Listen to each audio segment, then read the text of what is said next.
তেতুয়া station চলে এসেছি, train ধরবো কৃষ্ণনগর যাবো। আর প্রথম ম্যাচ জিতলাম, দ্বিতীয় ম্যাচে আমরা সেমিফাইনালে হেরে গেলাম। ঠিক আছে, আর মনে কথা আমার নিজের টিম। ঠিক আছে, প্লেয়ারগুলো একটু ভালোই খেলেছে, তাও আমি মানে কিছু করতে পারলাম না। আর কি করব, প্রথম ম্যাচ তো জিতেছি, সেমিফাইনালে হারলে অসুবিধা নেই। তাই আমি বলেছিলাম প্লেয়ারগুলোকে প্রথম ম্যাচ জিতলে আমি কোনো টেনশান করবো না। প্রথম ম্যাচটার জন্য জিতিয়ে দিয়েছে আমার প্লেয়ারগুলো, সবই ভালো হলো।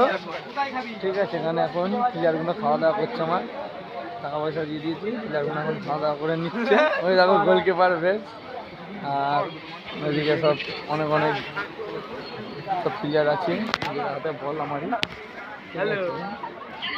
আর ট্রেন আছে হচ্ছে সে 7:11। এখন যাওয়া যাক, দেখি কতদূর কী করা যায়। কৃষ্ণনগরে গিয়ে আবার ঠিক আছে।